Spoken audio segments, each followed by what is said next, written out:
Thank you all for joining the panel discussion on a busy budget day, and welcome to this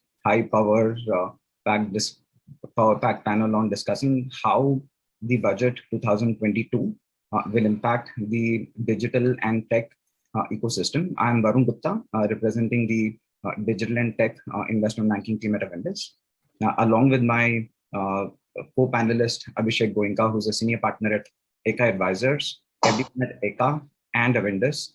Welcome to this elite panel and all of you, and hopefully we can make this an engaging and insightful discussion for you all.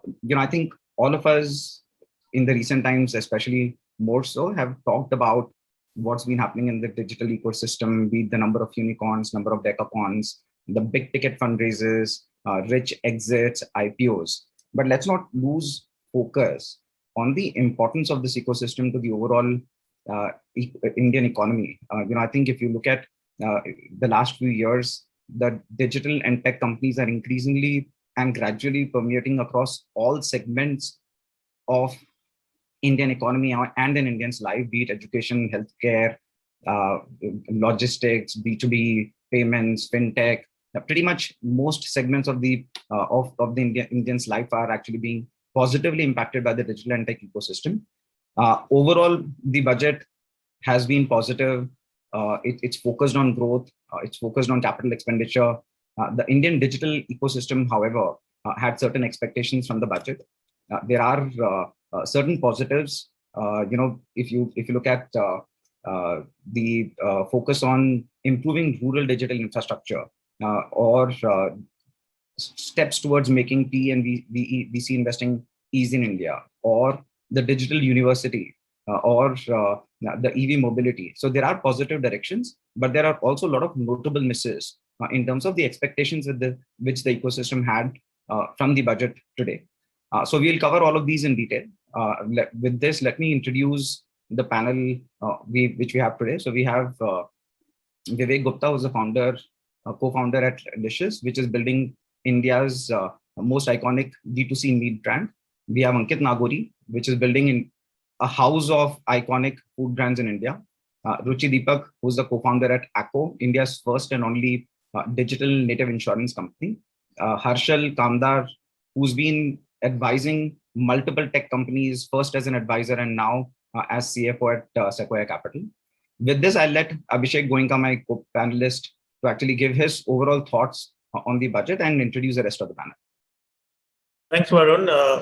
Another budget, that time of the year. I've been doing this now for 25 years. And I say this every time, I'll say it again, that we need to, really de-hype the budget process.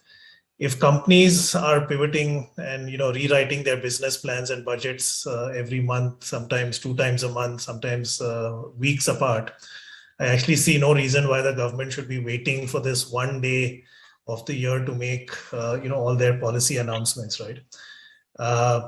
So I understand the whole need to do that for income tax, because that's a sort of rate-based system. But even there, on lighter note, there are at least 3 or 4 changes in the budget where they're saying we're doing this retrospectively to correct an error in the last budget. So, why does it have to wait 1 full year for them to correct an error and then to bring everyone, at a surprising situation?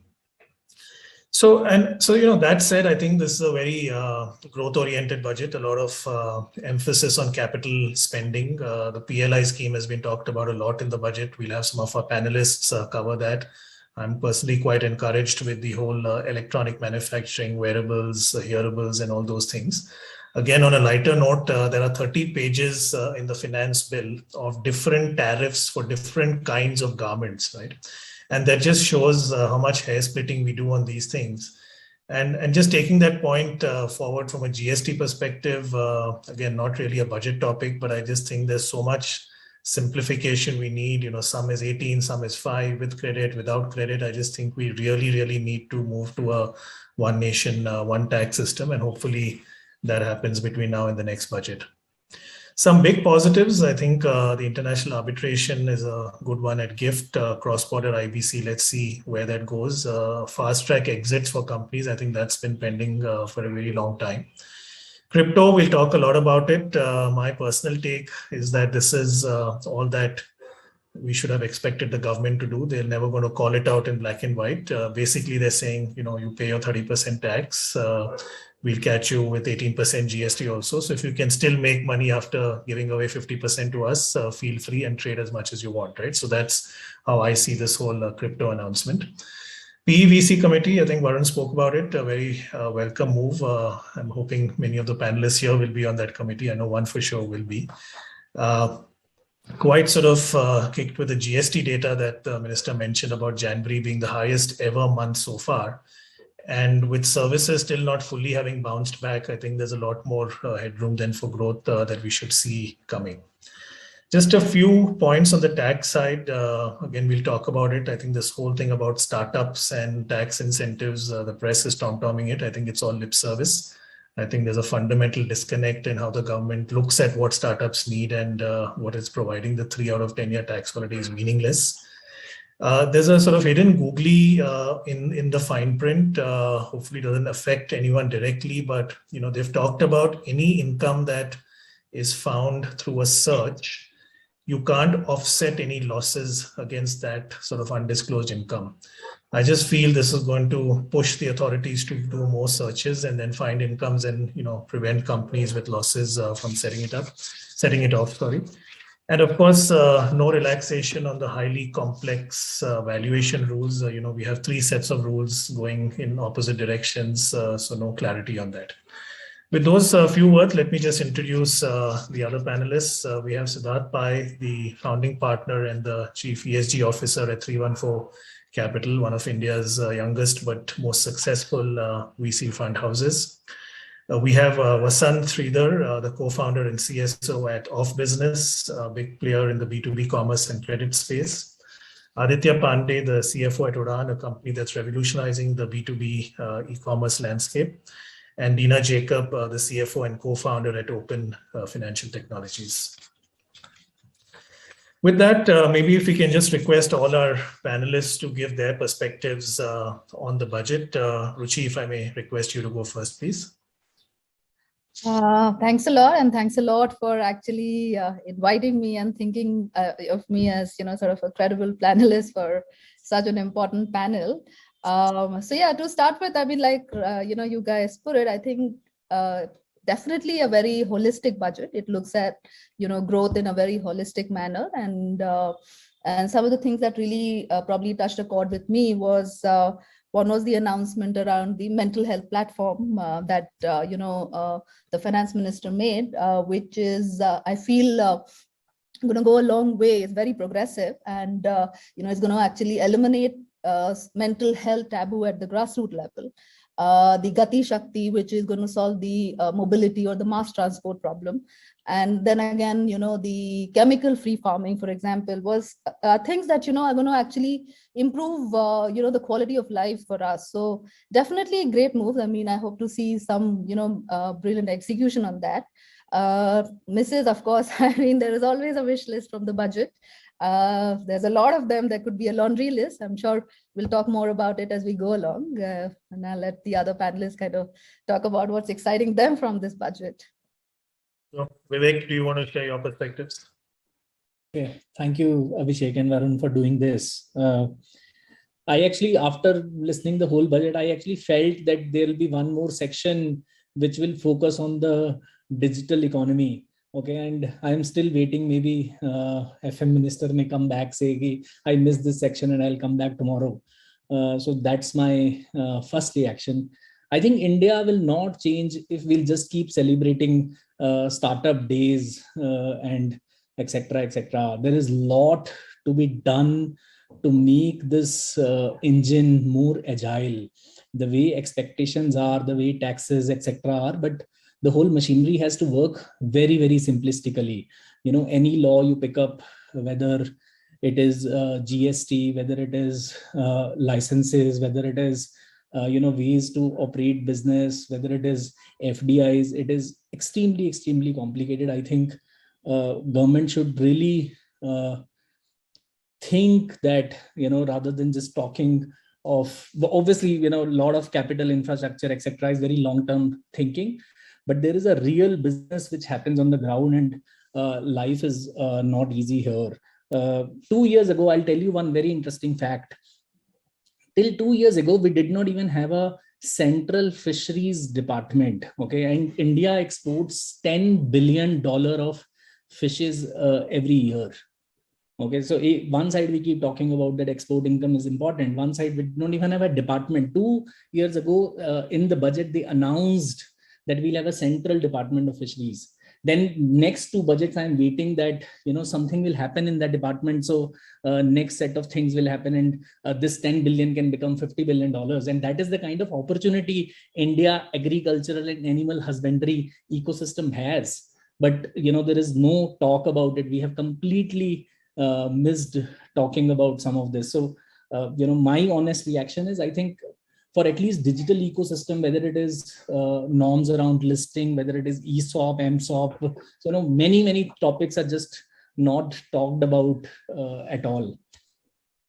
Thanks.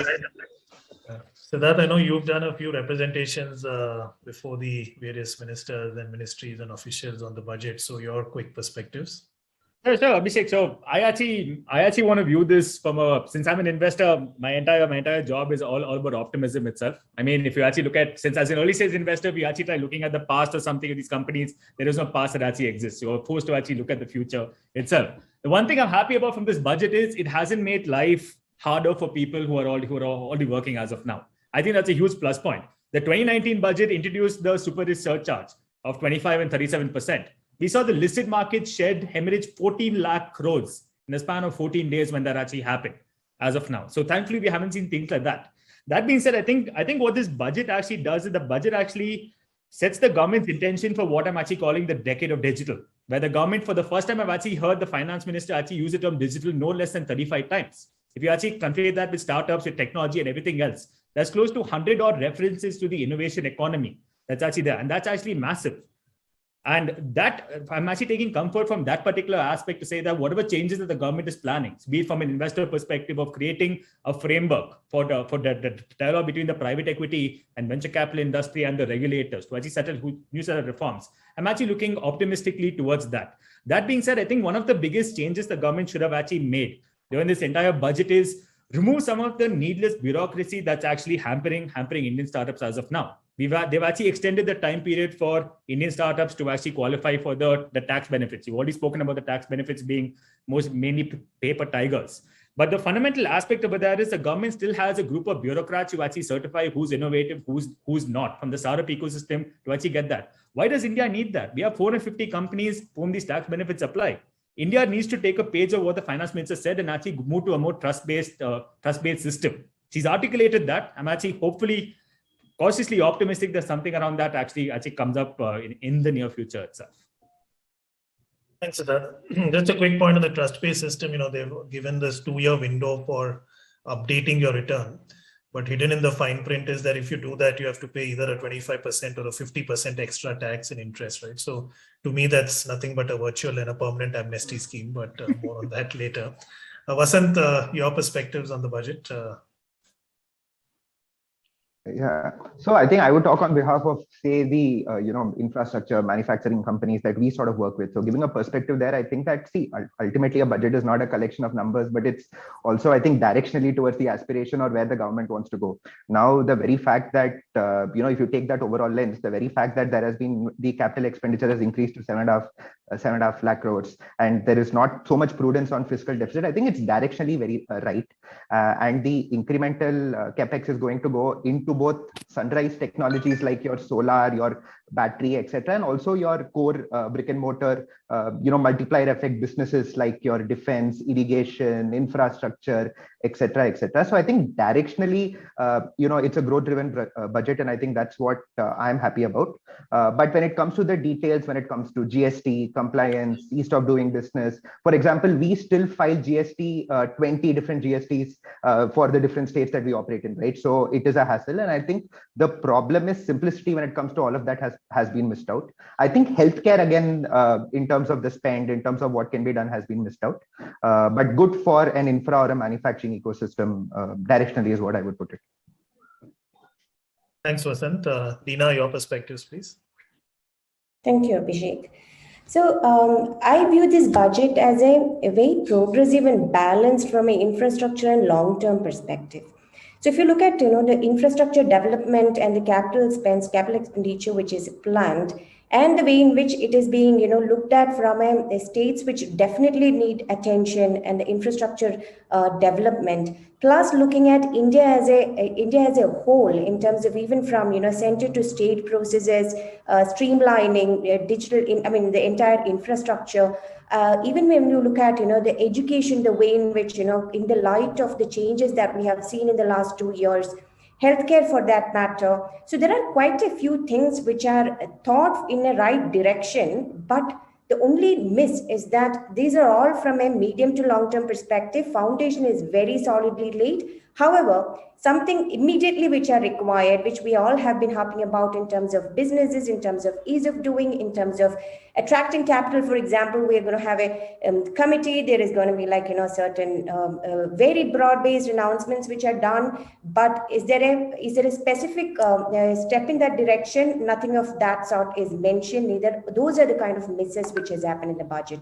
However, if you look at it from a long-term perspective, I would say that the foundations are very solidly laid. And even for that matter, in terms of digital and financial inclusion from a digital perspective, two big things in terms of the digital banks which are being set up in 75 districts which are announced, and even for that matter, the co-banking system on the post office. So these are some of the things which are extremely in the right direction. However, implementation, I would harp on it, implementation and how it is getting, who is going to take it to the end user matters a lot. One good thing is that throughout the entire budget, I've heard quite a few times the finance minister also talk about PPPs, which is a great way wherein, indirectly or directly, even the startups in multiple of these sectors as well is being drawn into the entire nation building business. Yes, misses are something which we all have been asking in terms of ease of business and in terms of, the startup conducting, particularly for that matter. If you look at the current scenario, consolidations, mergers, all of that are need of the hour, which has to be very quick and so that not too many, mortalities happens in business. However, where the money has flown in, people can take it up, give them a home, a shelter, and quickly move on. Those kind of aspects are missing in the budget, I would say. Thanks, Deena. Harshal, your perspectives, I know you represent a very large investor as well as, you work so closely with all your portfolio companies. So I know you'll have a 360-degree view of what was expected and what's come. I think the prior panelists have said, most pieces. I mean, good news is that there is no bad news, right? I mean, it's a bit of an embarrassment to say that there is no compelling, one single largest item which would make it an outstanding piece. But the not so great news is we expected parity tax rates to Indian founders to get down to 10.92. It's been brought down from 28.5 to 24 now, or 23, but it's not come down to 10.92. So I would say there are many positive steps, okay, and a great long-term, outlook set, but no hard-hitting, immediate booster shots, if I may call it that, right? So with that, I'll hand it back to you, Abhishek. Thanks, Harshal. Aditya, your perspectives, please. Yeah, I think panels has added a lot of things. I'll just make a couple of points. I mean, I think the capex outlay is massive for the economy. It's going to be very important as we look down next 8 or 10 years. I think this capex is going to be very meaningful. Secondly, I think there's significant amount of tax buoyancy, which augurs very well for the economy again. I think these are underlying growth factors that we should treat them seriously, because I think those will have a long-term lasting impact on all of us. And Abhishek, you made that point, and I totally believe in it. I mean, this is just another day in the 365 days that we have in a year. It's an event. We should take it like that. I think there are all these items for the startup industry, for the digital ecosystem is in front of the government. I am an eternal hopeful, and I'm very certain that, at the right point during the year, I mean, these things will get addressed. Government has its own compulsions as well, so we should respect that a little bit. But in that overall scheme of things, I'm quite hopeful that they'll get addressed over a period of time. Thanks, Aditya. Ankit, like your great food brands, we've saved you for the end. So would love your thoughts on the budget.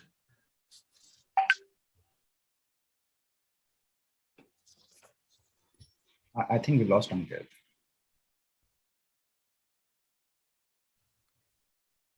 So as Ankit joins in, so for those, all of you who have joined in and listening to this conversation, we have the who's who of the digital and tech world who are with us, and we are decoding the budget together. Do share your questions with us, and we will try to get all these questions answered at the end of this discussion. Varun, I think we've got the opening remarks. Over to you for some of the specific questions. Sure. So, I think one of the most notable misses, which Vivek also highlighted in his opening remark, is around allowing Indian companies to list overseas. The initial step on this was taken way back in September 2020 when the Indian Companies Act was amended to allow direct listing of Indian companies outside of India without the requirement of them being listed in India. But after that, the regulatory framework or the rules framework which had to be brought in has not been brought in as yet.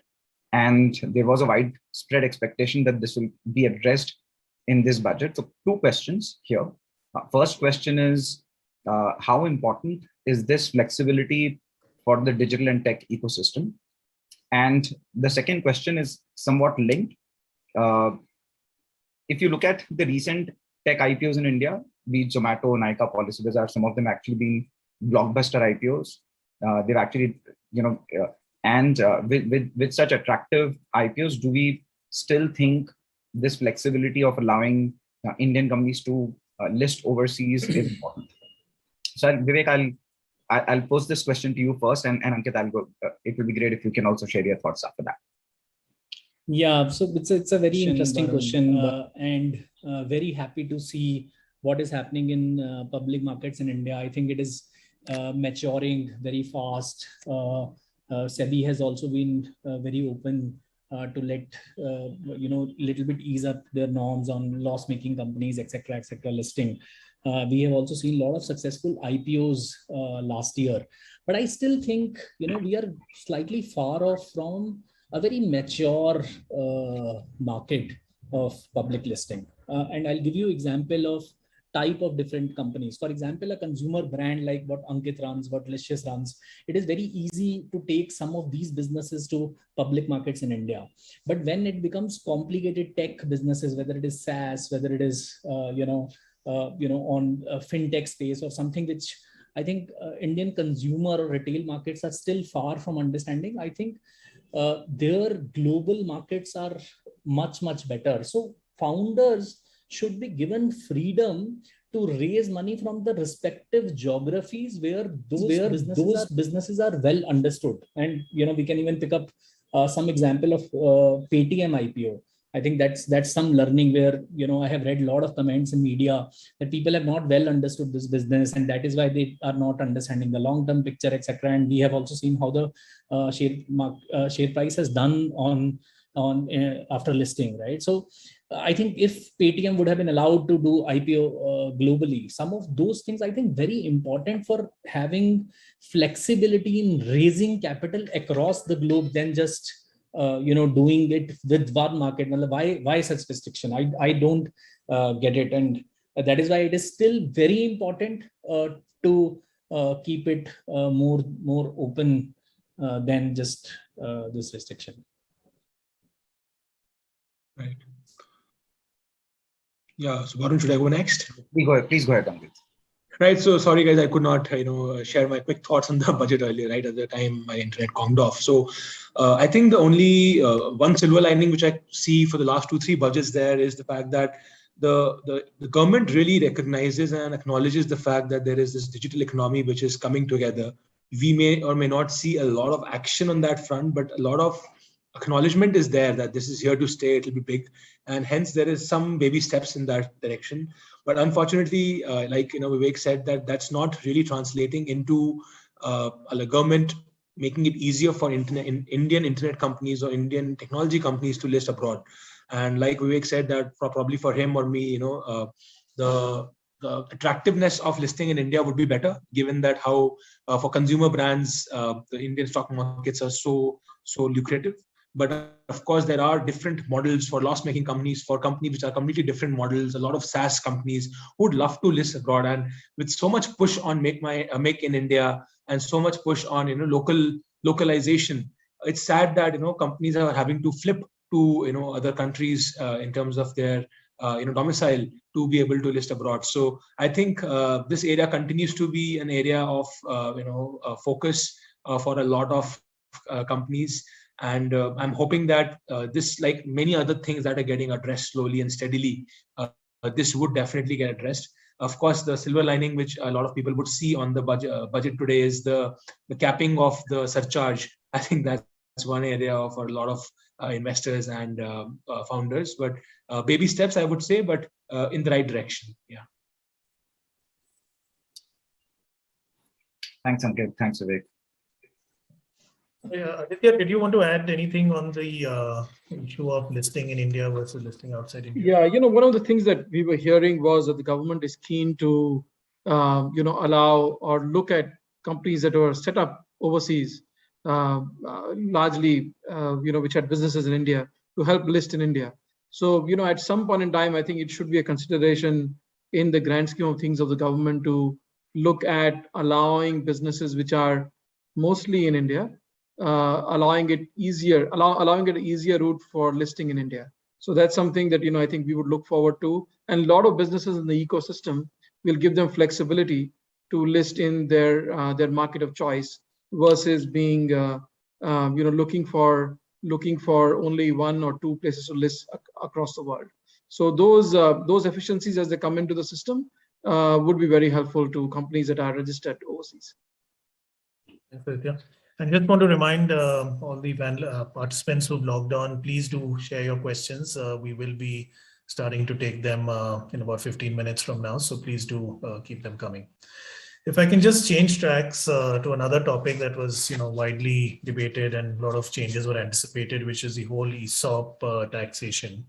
And I think there are multiple elements to it. While I think everybody acknowledges how much wealth, what kind of jobs have been created by the startups, the manner in which ESOPs are taxed just seems patently unfair. And again, lip service by doing it, for select startups and deferring the tax, etc. So there needs to be a more fundamental change to the way ESOPs are taxed, particularly in the context of the new age companies. There are also related issues of, founders not being eligible for ESOPs under the Companies Act. There are issues surrounding the taxability of the various buyback schemes that companies have introduced. We have a lot of companies here which have done a lot of innovative measures around that. So Ruchi, Vasant, just wanted your perspectives. I know it's a very sort of integral part for retaining, attracting talent, and also from a founder perspective. So maybe if I can start with you, Vasant, what are your perspectives? What is really needed here? And how sort of harmful are these misses going to be if you have to wait for another year for them to come through? Quite large, to be very honest, because I think ESOPs are definitely the right instrument for the entire startup ecosystem, both for value creation, for them to be involved for value creation on a whole, and also for personal wealth creation, right? And the issue is today, while people are attracted by startups, the trust in this instrument called an ESOP, which is the fundamental tool for value and wealth creation, is sort of lost around because of the double tax that sort of comes in, right? The tax that comes once you're exercising it, and then the other tax that you're coming in once you're selling it. And while it was funny that yes, the government did understand that this is a double tax and also a large cash flow issue, right? Any employee needs to get in large amount of capital if he wants to exercise an ESOP, and came up with a way in which it can be deferred. It is really funny how it is limited to what 450 odd startups compared to say a universe of 6,000, 70,000 startups up there. I think this is the single deterrent towards trust in an instrument like ESOPs, which is core to the startup ecosystem. And it's a little disappointing that, this ask, despite multiple representations, has sort of fallen over to, deaf ears, at least in the current budget. If you would love your perspective, and if you could also talk about the whole founder related issues surrounding ESOPs and the various restrictions and how complex it gets to, create those structures. Yeah, and I think the reality for that is, Tesla, everyone idolizes and talks about Elon Musk and Tesla, and that's, the reality. While there is great growth in the value of the company, when there has been enough options for ESOPs to be given, proof is there, that's the pudding, right? Whether it shows proof of value creation and wealth creation across, and the inability to, replicate such an environment is again another challenge.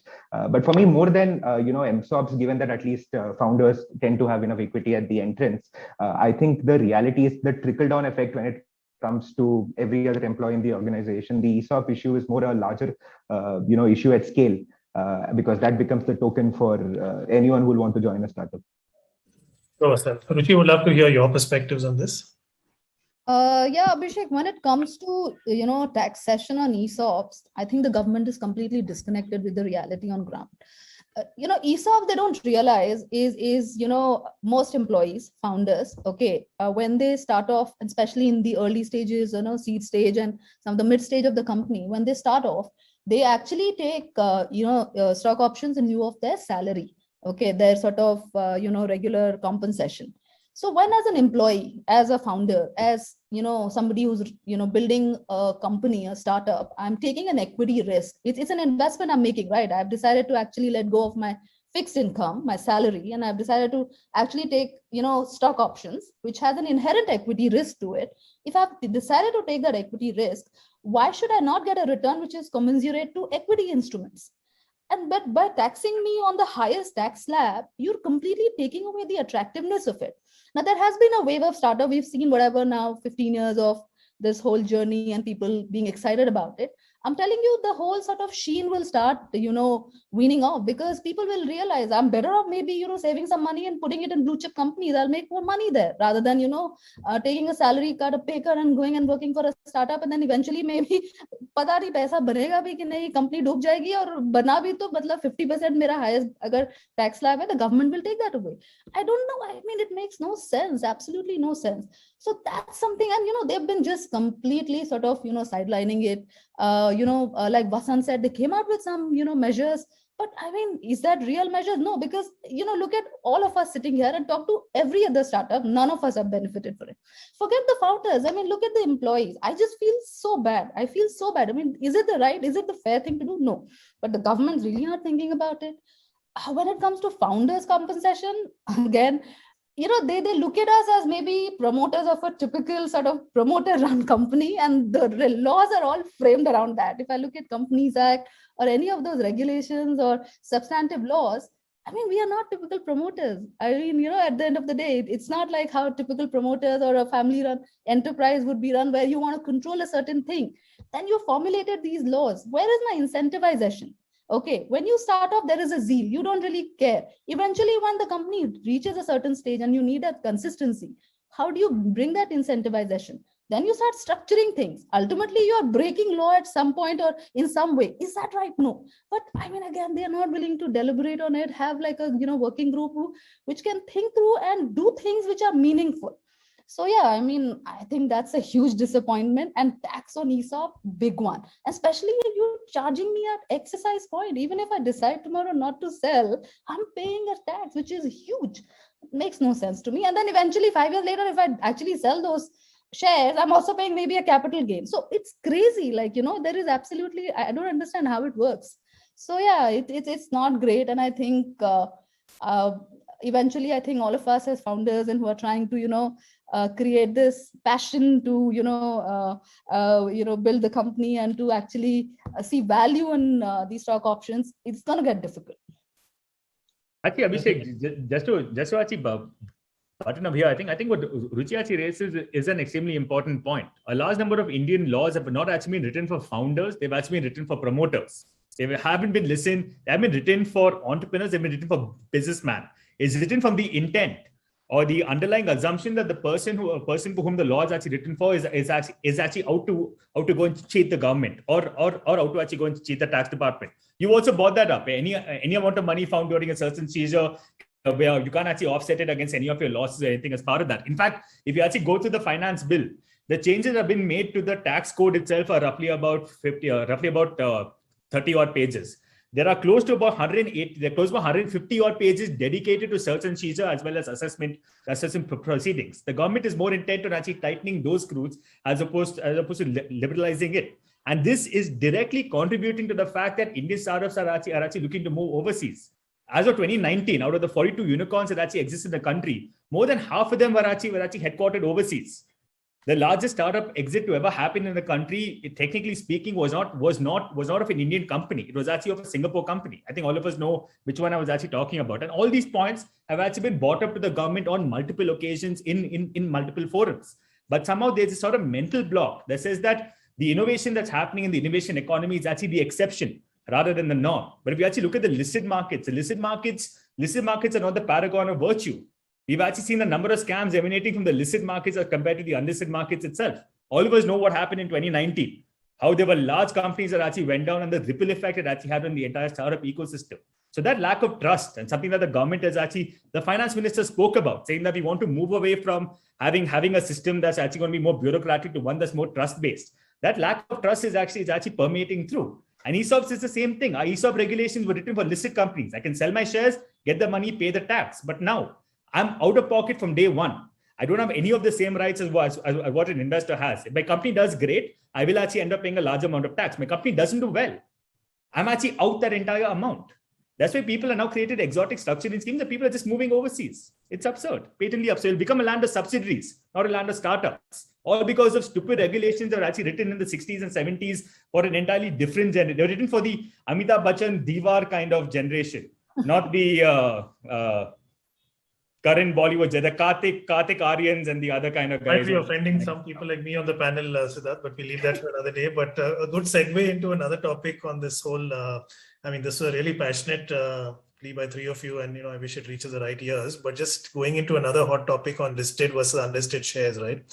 Everyone's celebrating this whole reduction in surcharge and all of that. To me, it's just a correction of an anomaly, which is again ironical, right? We start celebrating a correction of big mistakes.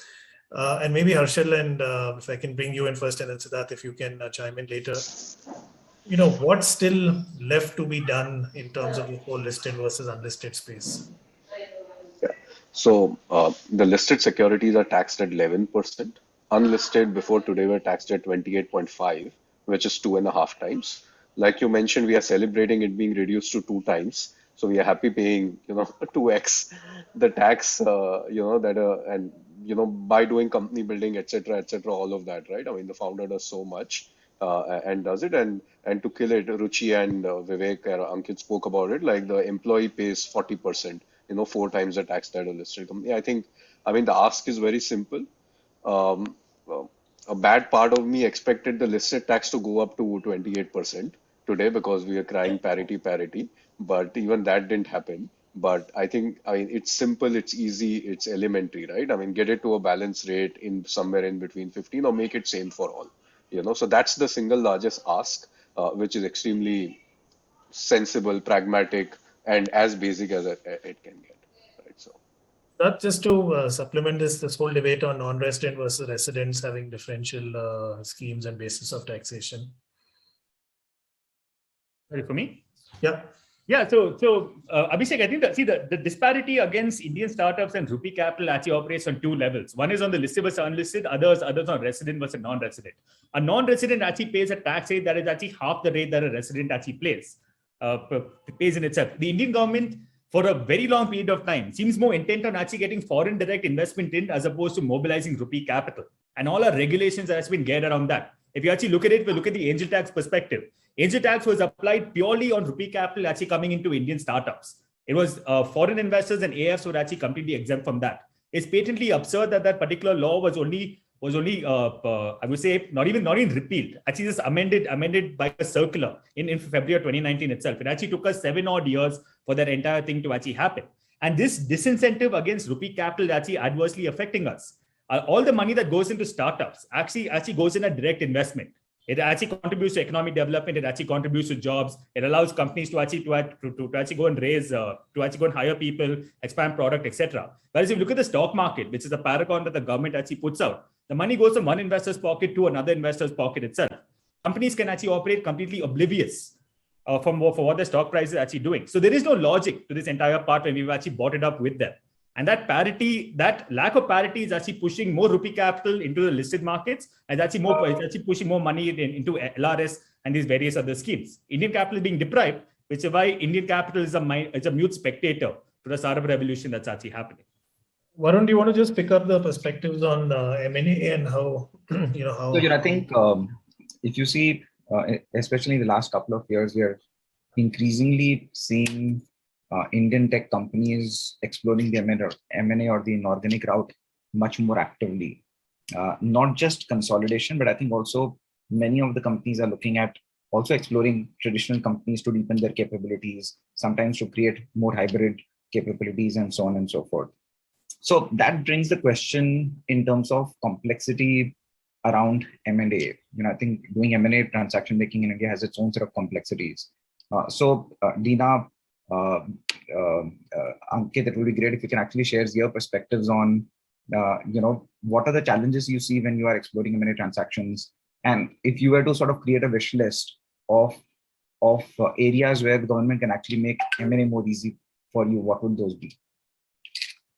Varun, when it comes to M&A, so this is a very critical aspect which has to have an ease in the market for, especially for the economy, the flow of economy as such, right? Especially when we talk about the startups or traditional companies, as you rightly mentioned, one, not only for the consolidation, but for the new age, the businesses that we are building, we already have like 60,000 plus startups right now, which are recognized in India. So think of for whom they are building and what is the path forward. Some should definitely be attaching to another part of the business and building it together. And some, whichever is not properly happening. For example, when it is in the last 2 years of pandemic, this is a right time, or rather last 2 years, there hasn't been a time more critical than the last 2 years for the M&A landscape to be much more easier in terms of survival as well as in terms of businesses moving forward. So if you look at all that we have been discussing till now about this listed, unlisted. So first of all, in the country, listing itself is a tough thing. And then in terms of, especially when it comes to new age businesses also, and then to top it all, even the M&A scenario, which is also a part of, be it, exit, be it the future that you're looking at, be it consolidation, be it building alongside a bigger one. There are, there also the law is like, there are umpteen regulations which are, which really, is a noose around the neck if you really want to look at such kind of transactions. So one is, again, if you look at simple structures, if you don't want to do a full cash deal, M&A with a share swap, it's like there are 3-4 different things which you need to look at: the NCLT, the approvals which are required, the timelines that it takes, despite having all the fast track systems, and what qualifies, what doesn't, and right from the taxation part of it, and even from a whether it is like from a asset purchase or a slum sales kind of scenario structuring you're looking at. So it has got umpteen regulatory approvals which are required. Second, from a taxation perspective, even the consolidation doesn't, it doesn't look lucrative at all, right from the beginning part of it. And the third also is that, the companies which are taking over, again, when it comes to the benefits that the takeover companies are getting, right?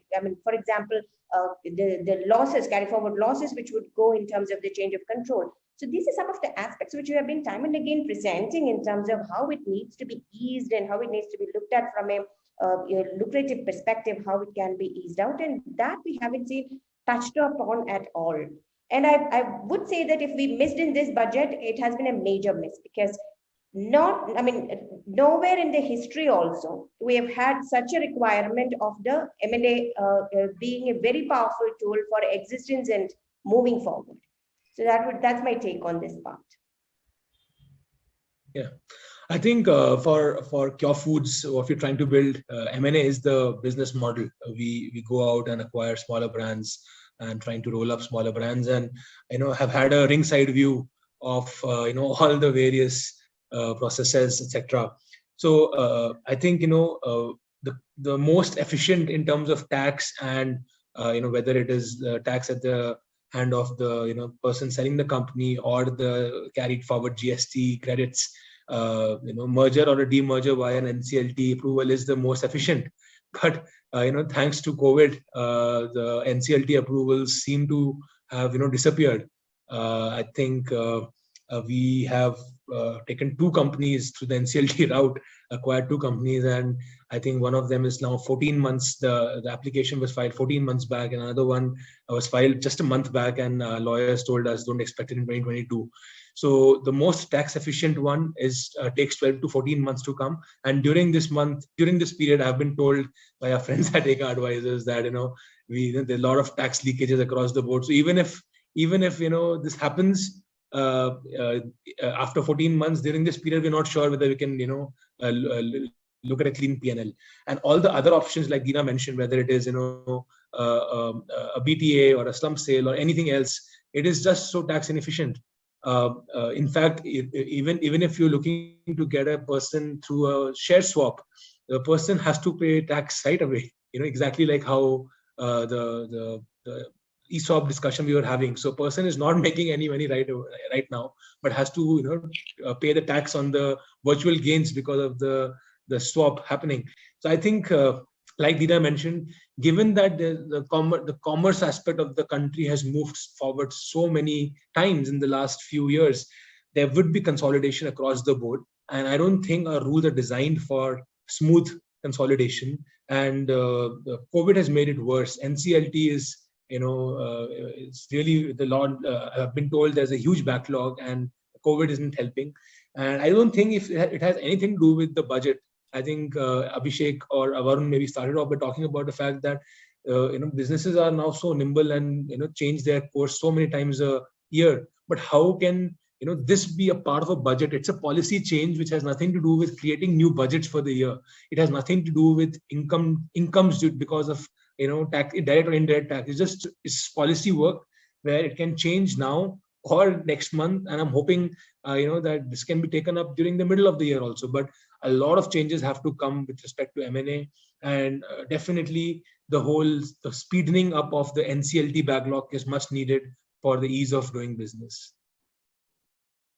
I'll just quickly add a point. We covered the NCLT process, but CCI is another issue, right? I mean, when you're getting into a fundraise situation, you need to then, at times go to CCI for approvals. Now, if an investor is coming in for less than 10% equity stake, he's financial in nature.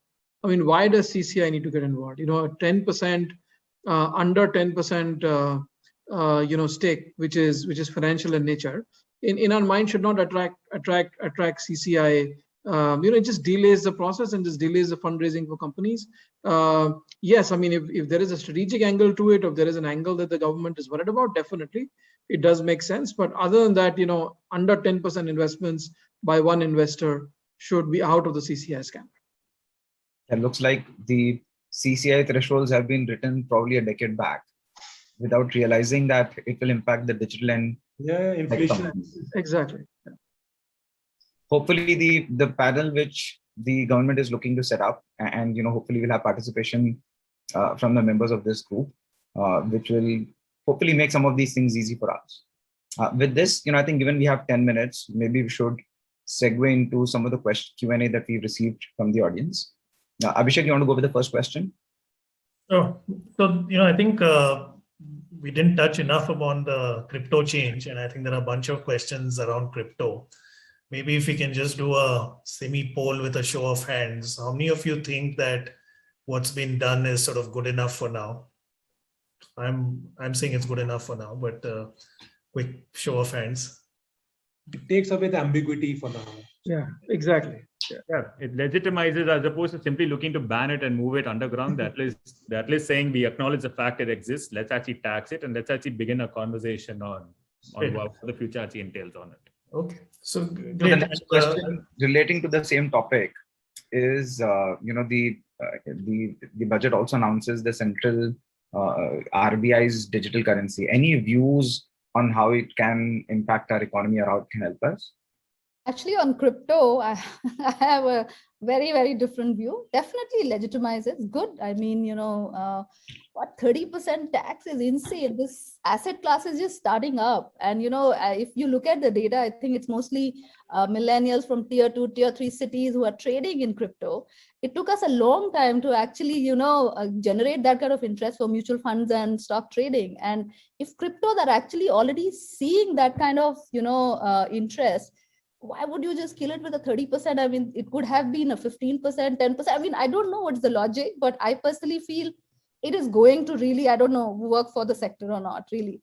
It's an exciting space, and it's what the world is talking about. And if we want to be progressive, we really need to come up with something that's reasonable and look at the data, who's really, how the penetration is happening. So, I mean, I don't know. I personally feel hopefully it shouldn't do much, sort of anything negative there, but 30% to me at least was a bit too much. I mean, straight off 30%. Yeah, let me disappoint you more by saying 30 is just the base rate. The surcharge and cess applies on top of that, right? And there's no cap on this particular surcharge. It goes all the way up to the 37% as opposed to 15. So honestly, I mean, are you really thinking that, yes, this is a sector that needs to be, given a hand holding? No, I don't know. I mean, again, I can't read their mind. I don't know what goes behind the closed doors, but this one's not that exciting, at least for me. No, but Ruchi, if you notice the way they've actually worded it over there, they've actually exempted the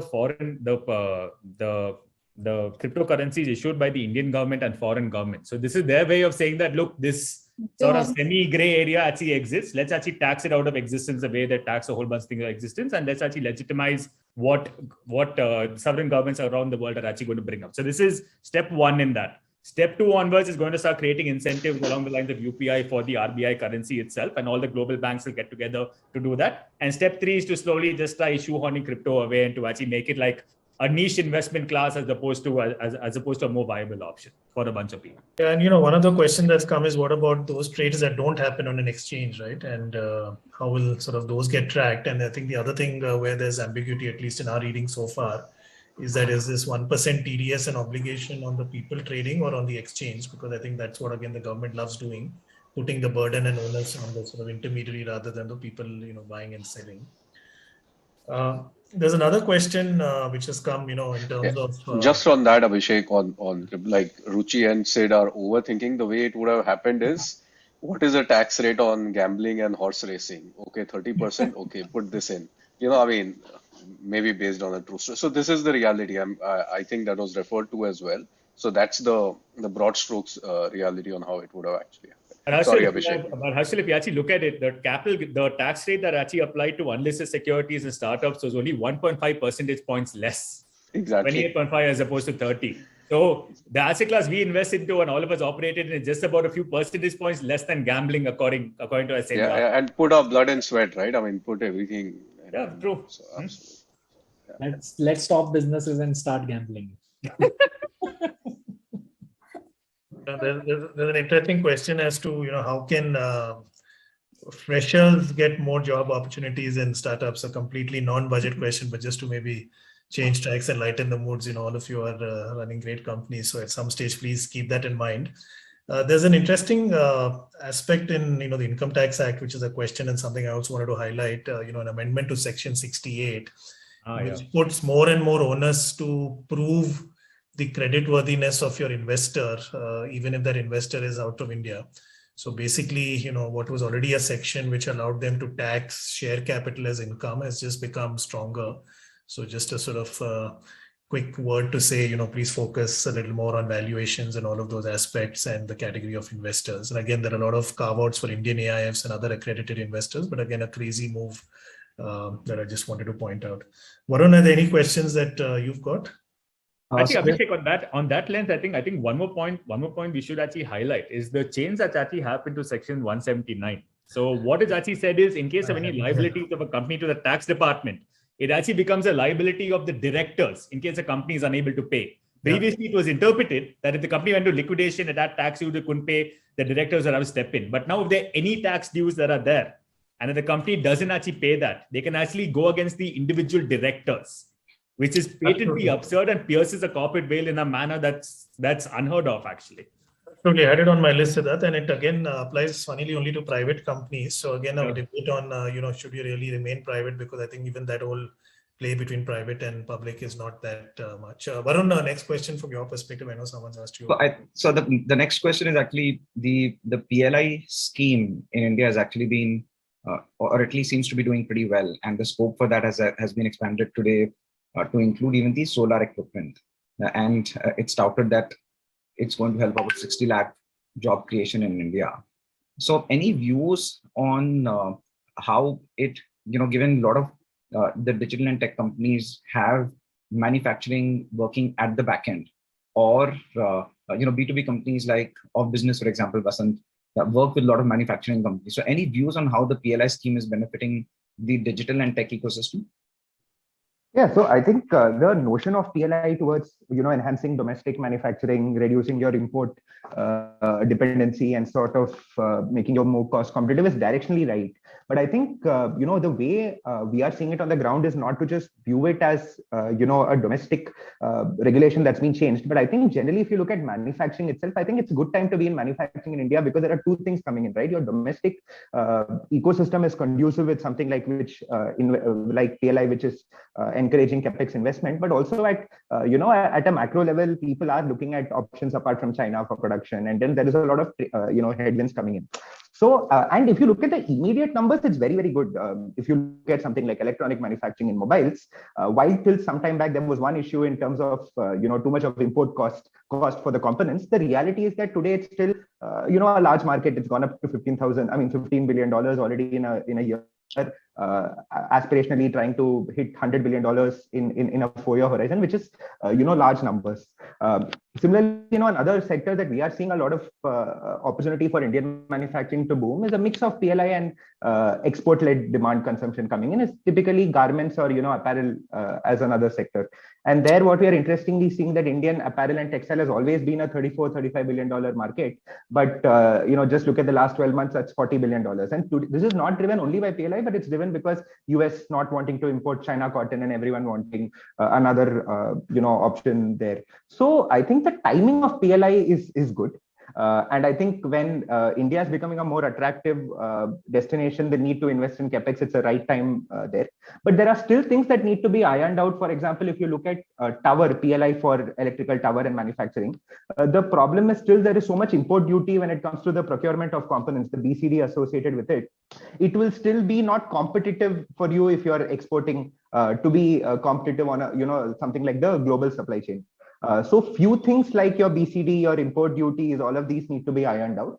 But directionally, I think it's right for Indian manufacturing, especially in a lot of pockets like chemical, telecom, textile, white goods. I think it's a good time to be in terms of just the buoyancy and the energy that we see in a lot of these survived SMEs who have sort of been able to go through COVID and are standing still afloat.